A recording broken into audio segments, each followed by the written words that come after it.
नमस्कार, आप देख रहे हैं सी इंडिया न्यूज, एक अनदेखा सच, और आपके साथ मैं हूं हिना मेहता। भाजपा के राष्ट्रीय महासचिव कैलाश विजयवर्गीय अपने बयान को लेकर हमेशा सुर्खियों में बने रहते हैं। वहीं उन्होंने टेलीविजन पर चल रहे सीरियल को लेकर एक बड़ा बयान दिया है, जो एक हद तक सही भी है।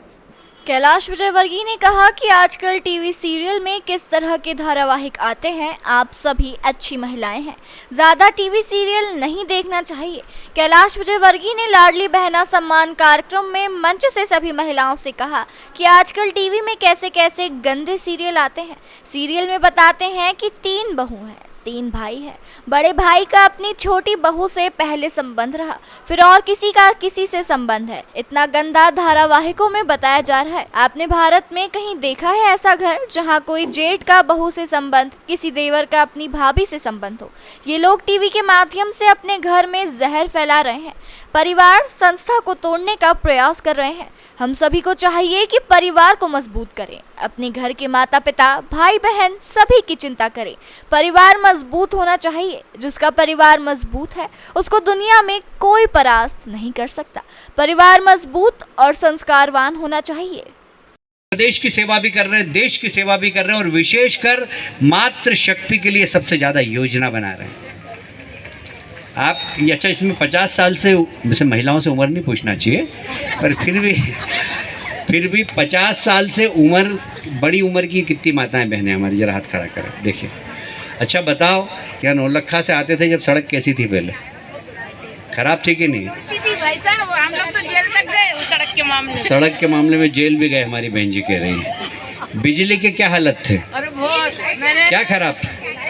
लाइट ही नहीं थी, लाइट ही आती नहीं थी। अब ये सब सड़क, बिजली, लाइट देने का काम किसने किया? ये भारतीय जनता पार्टी की सरकार ने किया, नरेंद्र मोदी जी की सरकार ने किया, शिवराज जी की सरकार ने किया। और इसलिए मैं आपसे निवेदन करने आया हूँ कि हम आपकी सेवा करते हैं तो ऐसा नहीं मानते कि आप मतदाता हैं। आप हमारे लिए श्रद्धा का केंद्र हैं, आप हमारा परिवार हैं। हम परिवार की सेवा कर रहे हैं। हमारे लिए सड़क बना रहे हैं तो इसलिए नहीं कि हमें वोट मिले, हम हमारे परिवार के लोगों की सुविधा के लिए सड़क बना रहे हैं। बिजली, अभी आकाश जी ने यहाँ पर कथा भी करवाई थी, यही करवाई थी कि दूसरी जगह? यहाँ क्रिकेट कराया था, उधर कथा भी कराई थी। अब कथा सुनना, अपने बच्चों को लेके जाना, मुझे मेरी माताजी नंदानगर से गीता भवन हाथ पकड़ के ले जाती थी। बस नहीं चलती थी उस समय, टेम्पो भी नहीं चलते थे, और गीता भवन हम पैदल दौड़ते हुए जाते थे, वहाँ प्रवचन सुनते थे और वापस आते थे। कभी कभी वो नहीं जाती थी, तो जब तू सुन के आ और मेरे को बताना क्या क्या बोला बैरागी जी महाराज ने, तो मैं सुनाता था, वहाँ से सुन के आता था, कागज़ पेन लेके लिखता था और बताता था अपनी माता जी को मैं गीता भवन में सुन कर आया। अपने बच्चों में अच्छे संस्कार हो, इसके लिए उनको ये सिखाएं कि हनुमान चालीसा पढ़ें, दुर्गा चालीसा पढ़ें, घर के मोहल्ले के अंदर मंदिर है तो उसमें 1 लोटा जल चढ़ाएं। इसमें पैसे लगते हैं क्या 1 लोटा जल चढ़ाने में? पर शिव जी की कृपा बरसती है अपने ऊपर और हमारा जीवन सार्थक हो जाता है। और इसलिए मैं आप सबसे निवेदन करने आया हूँ, चुनाव तो आते जाते रहेंगे, पर हमारा परिवार खुश रहे, हमारा परिवार में किसी प्रकार का संकट नहीं आए, इसके लिए परिवार के लोगों की सेवा करना और ईश्वर की पूजा करना, ये दोनों काम किए तो हमारे यहाँ अपने आप सुख शांति, हमारा घर मंदिर बन जाएगा। मैं ईश्वर से यही प्रार्थना करता हूँ, आप सबका घर मंदिर बने। यहाँ पर ऐसी कितनी माताएं हैं जिनके खाते में 10 जून को पैसे आ गए, भोजन करने बैठते तो ब्राह्मण शर्त थी कि 5 रामचरितमानस के अर्थ सहित दोहे सुनाओ, उसके बाद भोजन करना। जब तक हम दोहे नहीं सुनाते अर्थ सहित, जब तक हमारी माताजी हमको भोजन नहीं देती थी। सुबह उठो, अगरबत्ती लगाओ, हनुमान चालीसा पढ़ो, तुलसा जी में जाके 1 लोटा जल दो। ये हमारे संस्कार है, ये हमारे आकाश बाबू भी यही करते हैं, घर के संस्कार है। घर से निकलते हैं तो सबसे पहले माताजी पिताजी को प्रणाम करना,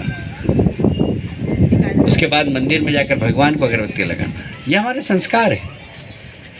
अगर हम बच्चों को इस प्रकार के संस्कार देंगे तो जब हम बूढ़े हो जाएंगे तो बच्चे हमारी सेवा करेंगे। और यदि हम ही यहाँ पर बहुत सारी सास के उम्र की महिलाएं भी हैं और बहू के उम्र की महिलाएं भी हैं। मैं सबसे एक बात कहना चाहता हूँ, भगवान हमने देखे नहीं है, किसी ने देखे हैं क्या भगवान? पर हमारे घर के अंदर यदि माता पिता बुजुर्ग हैं, दादा दादी बुजुर्ग हैं, तो वो भगवान से कम नहीं। उनकी सेवा कर ली आपने, उनकी सेवा कर ली आपने, तो भगवान की सेवा करने की जरूरत नहीं, भगवान आपके दरवाजे पर आएंगे। यदि आप बहुएं और सास ससुर को आपने सेवा कर ली, उनके चेहरे पे मुस्कान ला दी, तो ध्यान रखना आपका बेटा इतना बड़ा इंसान बनेगा कि आप कल्पना भी नहीं करोगे। इसलिए सास ससुर की भी सेवा करना अपने पिता से ज़्यादा। देखिए हमारे यहाँ हमारी संस्कृति, हमारे संस्कार, हमारी आध्यात्मिक ताकत, यही भारत की पहचान है। भारत के पास क्या ताकत है? भारत के पास ताकत ही यही है। माफ़ करना, महिलाएं बैठी है इसलिए मैं राजनीतिक भाषण देके सामाजिक भाषण भी दे रहा हूँ। आजकल टीवी पे क्या सीरियल आते हैं, आप लोग तो बहुत अच्छी महिलाएं कम सीरियल देखती होंगी। आजकल नहीं तो महिलाओं को फुर्सत ही नहीं, सीरियल ही देखती रहती है। अच्छा ईमानदारी से बताओ कितने लोग सीरियल देखते हैं? अच्छा देखते हैं, अच्छा आज काफ़ी लोग देखते हैं इसमें भी। देखिए उस सीरियल में क्या बताते हैं, कितना गंदा चित्र बनाते हैं। घर के अंदर 3 बहू हैं, 3 भाई हैं, बड़े भाई का अपनी छोटी बहू से भी पहले संबंध रहा, फिर और किसी का किसी से संबंध रहा। इतना गंदा परिवार आपने भारत के अंदर कहीं देखा है क्या? कि कोई जेठ का अपनी देरानी के साथ संबंध हो, कोई देवर का अपनी भाभी के साथ संबंध हो? ऐसा गंदा परिवार आपने देखा है? ये टीवी के माध्यम से अपने घर के अंदर जहर फैला रहे हैं, परिवार संस्था को तोड़ने का प्रयास कर रहे हैं। हम सबको चाहिए कि हम परिवार को मजबूत करें, अपने घर के माता पिता भाई बहन सबकी चिंता करें। परिवार मजबूत होना चाहिए। जिसका परिवार मजबूत है उसको दुनिया की कोई सी भी ताकत परास्त नहीं कर सकती। परिवार मजबूत होना चाहिए, संस्कारवान होना चाहिए। और आप सब मातृशक्ति हैं, दोनों उम्र की, बहू के उम्र की भी है और सास के उम्र की भी है। सबसे कहना चाहता हूँ कि सास भी चिंता करें, पराए घर की बेटी आई है अपने घर में, उसको अपनी बेटी से ज़्यादा प्यार करो। नहीं तो कई सास, आप तो सब अच्छी हैं, कई सास क्या करती है कि पड़ोसन आई गई, अरे कई बताऊँ, हमारी बहू तो रात के 2 बजे तक टीवी देखे और टीवी देखते देखते सो जाए, और उनकी माँ ने उनके झाड़ू निकालने में नहीं सिखाया। देखिए देखो कितना कचरो है। यदि बताओ ऐसी बहू की आप बुराई करोगे पड़ोसी से, रिश्तेदारों से, रात में बहू से कहोगे ले मेरे पैर दबा, तो पैर तो नहीं दबाएगी, गला दबा देगी। मैं सब सास से भी कहना चाहता हूँ, अच्छा कितनी सासें हैं जिनके घर में बहू हाथ खड़ा करे? अरे काफ़ी सास। आप देखिए विकास करना हमारी आदत है, पर आकाश जी अभी जिस प्रकार मातृशक्ति की प्रशंसा कर रहे थे, मातृशक्ति का हमारे समाज में क्या महत्व है, तो मैं एक घटना सुनाता हूँ आपको। घटना नहीं, एक कहानी है और सत्य कहानी है। आपने देवी भागवत सुनी है क्या? कितने लोगों ने सुनी? जरा हाथ खड़ा करें। काफ़ी लोगों ने सुनी। देवी भागवत के प्रथम अध्याय में जब ब्रह्मांड की रचना होनी थी तो पराम्बा माँ, उस समय सिर्फ 4 ही लोग थे। पराम्बा माँ थी, ब्रह्मा विष्णु महेश थे, बस 4 ही लोगों की दुनिया थी। इन्होंने कहा कि भाई हमें दुनिया बनाना है, दुनिया बनाना है तो विकास करना होगा, बच्चों को, परिवार को जन्म देना होगा, इसलिए विवाह करना चाहिए। तो पराम्बा ने कहा कि मुझसे विवाह कौन करेगा?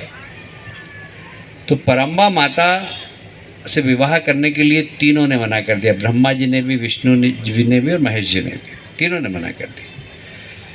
और शंकर जी ने एक बात बोली, बोले आपकी ये तीसरी आंख बहुत सुंदर है, क्योंकि शंकर जी भी अंतर्यामी थे, उनको भी मनाना थी। उन्होंने भी सोचा कि एक पराम्बा माँ हम 3 कैसे शादी करेंगे, तो उनको भी कुछ युक्ति सूझी। उन्होंने कहा ये आपका तीसरा नेत्र बहुत सुंदर है, ये मुझे दे दीजिए। तो मैं शादी कर लूँगा। तो पराम्बा माँ ने अपना तीसरा नेत्र शिव जी को दे दिया। जैसे ही शिव जी को दिया तो शिव जी को ये नहीं बताया कि ये नेत्र खुलेगा तो जो सामने होगा वो भस्म हो जाएगा। शिव जी को जैसे ही तीसरा नेत्र लगा, हट जाओ पीछे से, और जैसे ही उन्होंने नेत्र खोला तो पराम्बा भस्म हो गई, एकदम भस्म हो गई। तो सब चिंतित हो गए, क्या हो गया, अरे दुनिया का सृजन कैसे करेंगे। तो शिव जी तो शिव जी हैं, उन्होंने कहा तुम चिंता मत करो। जब पराम्बा भस्म हो गई और राख का ढेर हो गया तो 3 ढेरी बनाई उन्होंने और मंत्र फूका तो 3 देवियां बन गई, एक ब्रह्माणी, एक इंद्राणी और एक शिवाणी।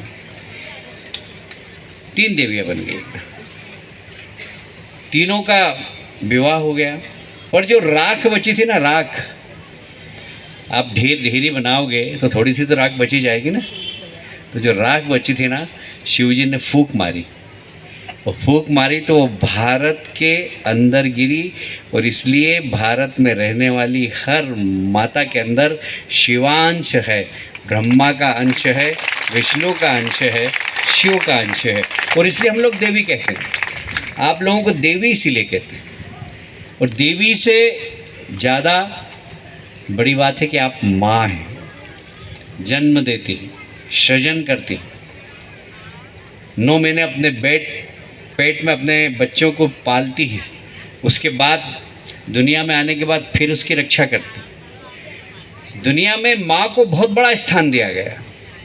और इसीलिए अगर भारतीय जनता पार्टी महिलाओं के लिए योजना बनाती है तो हमारे पीछे उसके लिए वोट नहीं होता, उसके पीछे श्रद्धा होती है कि हम देवी की पूजा कर रहे हैं, हम देवी की सेवा कर रहे हैं, हम देवी के लिए कुछ योजना बना रहे हैं। तो भारतीय जनता पार्टी का सोच बिल्कुल अलग है इसमें। आप हमारे लिए साक्षात देवी ही हैं। और इसलिए जितनी भी योजनाएं बनाई है, हमने देवी को प्रसन्न करने के लिए बनाई है। हम कोई एहसान नहीं कर रहे हैं आपके ऊपर, हमारी श्रद्धा है, वो श्रद्धा के फूल आपके चरणों पर चढ़ा रहे हैं। चाहे कोई सी भी योजना हो, लाडली बहन योजना हो, मुख्यमंत्री कन्यादान योजना हो, हर योजना में हमारा उद्देश्य सिर्फ मातृशक्ति के चरण स्पर्श करना, उनके प्रति श्रद्धा। देखिए, सरकारें तो बहुत बनती हैं। अभी आकाश जी कह रहे थे, कांग्रेस की सरकार थी, उन्होंने खट से कह दिया किसानों का कर्जा माफ़ हो जाएगा। कर्जा माफ़ हुआ क्या किसी का? किसी का नहीं हुआ। नौजवानों को बोला था कि 4,000 रुपये प्रति माह देंगे, एक नौजवान को नहीं मिला। और सर कुर्सी पे बैठ गए, कुर्सी के बैठने के बाद भूल गए, 15 मिनट तक कुछ किया ही नहीं। उनके ही लोगों ने विद्रोह किया, कांग्रेस के लोगों ने, कि हमने जनता से वादा किया है कर्जा माफ़ का, बेरोजगार नौजवानों को भत्ता देने का, आप कर ही नहीं रहे। वो लोग छोड़ कर आ गए और फिर से भारतीय जनता पार्टी की सरकार बन गई। भारतीय जनता पार्टी की सरकार बनी है तो इसलिए बने कि कांग्रेस ने जो वादा किया था वो निभाया नहीं, और उनके लोगों ने बगावत की। हमारे लिए सौभाग्य की बात यह है कि शिवराज जी मध्य प्रदेश के मुख्यमंत्री हैं। और देश का प्रधानमंत्री कौन है? जोर से बोलो जरा। नरेंद्र मोदी जी। अभी एक बहुत बड़ी महामारी आई थी, बहुत बड़ी महामारी आई थी। उस महामारी में, कोविड में, हर व्यक्ति परेशान था, सारी दुनिया के लोग परेशान थे। लॉकडाउन लगा, हम सब घर में बंद हो गए। देश के प्रधानमंत्री दिल्ली में बैठा था। उन्होंने सोचा कि ये चितावत कि महिलाएं अपना घर कैसे चलाएगी, अपने बच्चों का पेट कैसे भरेगी, ये गरीब बस्ती की महिलाएं कैसे अपने घर का पेट भरेगी। ये गरीब जो घर के अंदर बैठा हुआ मजदूरी करने नहीं जा रहा है, ये देश का प्रधानमंत्री है जो कहते हैं कि मैं देश का प्रथम सेवक हूँ। उन्होंने खट से एक योजना निकाली कि प्रति व्यक्ति 5 किलो अनाज हर गरीब के घर में जाना चाहिए। आज तक प्रत्येक घर के अंदर 5 किलो अनाज प्रति व्यक्ति के अंदर जा रहा है, निःशुल्क। दुनिया की सबसे बड़ी अन्नदान की योजना है। दुनिया में किसी भी देश में इस प्रकार निःशुल्क अनाज नहीं दिया जाता। ये हमारे देश के प्रधानमंत्री ने दिया है। इसमें से कितने लोग हैं जिसको इसका तमाम खबरों के लिए देखते रहिए सी इंडिया न्यूज़, एक अनदेखा सच।